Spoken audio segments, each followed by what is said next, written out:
biggest challenge of facing a team twice in 3 weeks?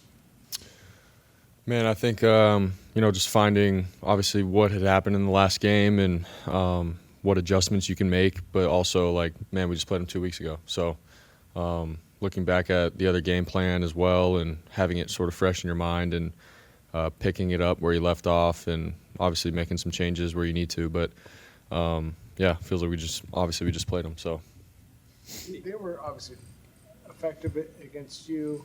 You go into it thinking, okay, they're going to do the same thing, or do you figure, no, they're going to mix it up since we just saw them, or do you not worry about any of that, like Kyle and the coaches worry about, how they might attack or whatever tweaks they might have?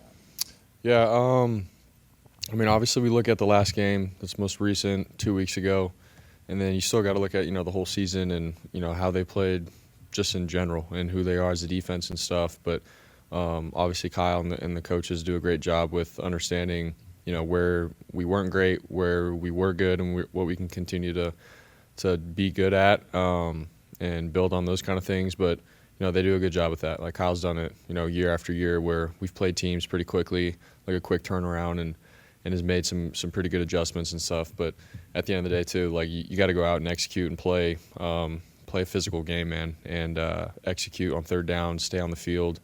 And, you can draw up all the plays that you want, but at the end of the day, man, can I be better than the guy across from me and do it longer? So you've done nothing but win up in Seattle. So when friends ask you to describe the environment and what it's like to win up there, what do you tell them? Yeah, it's one of the, hardest places to play when it comes to the environment and the fans, and every down matters. And, you have to be on point with everything, your communication, the operation, things like that, because it all matters, it all adds up. So but when you're on top of it and you can execute on the road, it can feel really good when you do your job at a high level. So tough place to play, but it's worth it if you're on top of your stuff. Their defense is really talented, obviously, but it seems like they have an elite scheme, an elite play caller. What makes Mike Macdonald such a challenge from a quarterback's perspective? Yeah, he just does a good job of making the quarterback have to earn everything. And I feel like there's not a lot of easy gimme plays out there. You have to play quarterback for 4 quarters and be smart with the ball and go through your progressions truly. And then on top of that, the front, how they coach up their front with the push in the pocket, playing pretty deep to short on a lot of things, and not allowing you to have a lot of explosive plays across the board. You have to go earn every single yard. So, and that's obviously for the quarterback, but for the whole offense as a whole, it goes for everybody. So he does a good job with it. He's got a good scheme, and then on top of that, really good players. Is it fair to say you can't be greedy and you have to sort of take what he gives you? Definitely. Yep. Is it easy for you to be patient like that? I think over the years I've sort of had to learn in certain situations, when to be patient, take what they give you, stay on the field and compete on third downs and do that the whole way. Or there are a couple ops maybe of if we do have a play call with an opportunity on and they give us a look, let's go and let's take it. So it's just that fine balance. But I've been up against this guy a couple times, and I feel like the theme of it has been definitely be patient and find ways to stay on the field. San Francisco go into Seattle labeled as underdogs. Is that like a tagline that you guys cherish and relish going in? I think at the end of the day for us, it's we just focus on ourselves, man, and we watched the film against Philly, and all of us were also eager to get better from that, and then obviously we're in the playoffs now, so it's we stayed alive, and we're alive right now. So for us, how can we just go and find a way and play together and play our standard of ball as the 49ers? So that's how we look at it. Obviously, you can call us underdogs and everything, but for us, man, we just focus on ourselves and go about it that way. Brock, 3 years ago today, I think you made your playoff debut up there. How are you a better quarterback today than the guy that went into that game?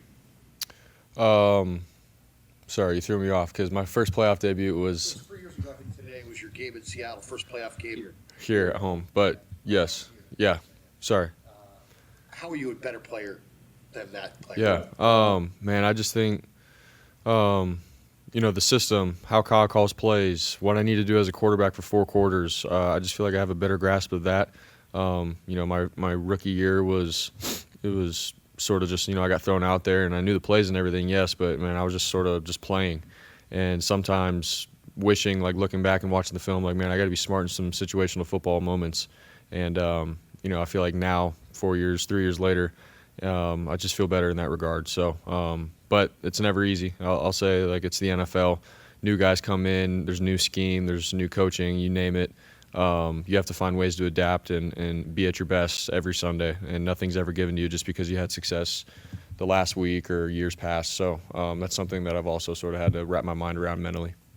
And like for you, like just seeing Fred Warner, from the season-ending injury to now maybe not it being a season-ending injury, what has it done for the locker room just to have that window open for him and there's a possibility that he could play at some point here? Yeah, it's pretty cool, man. Obviously, Fred he's different from anybody else in terms of, he can be labeled as having a, season-ending injury and then all of a sudden just go hard on the rehab and get right just in case there is an opportunity. And so here we are, and it's pretty cool because he's done every little thing right. And just being around the locker room and stuff and being around in the weight room at practice, it's just cool because you could feel him and his presence, and guys are like, man, like 54 is right there around the corner, and obviously we do our job, handle our business, then we can get him back, which would be really cool. And guys feed off that. He's the captain here, man. He's the guy that we all follow. So and he set the standard of really how we play here. So to get him back would be really, really cool.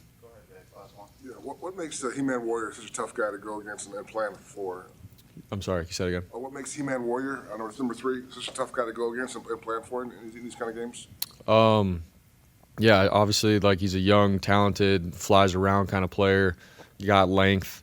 He's a guy that is going to bring it for 4 quarters. He can cover. He can, drop back in zone. He can do it all. And so for all of us, like, we just got to do our job and be on top of our stuff. And he's a guy that you just got to be aware of, because if he catches you slipping, he's going to make you pay.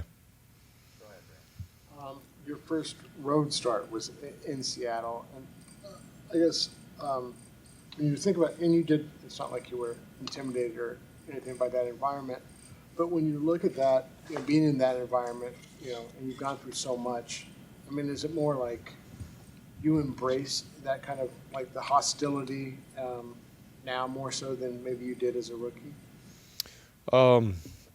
Yeah, I think, as I've played, it's, you start to learn and sort of feed off of the backs against your wall kind of mentality of everybody there is wanting you to fail, and all you got is your sideline and your team, and that's it.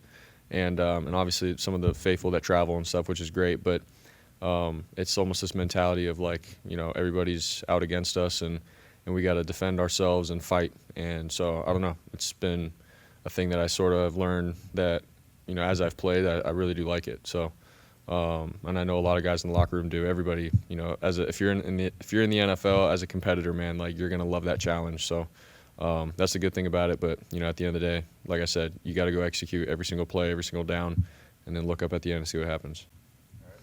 Thanks, guys.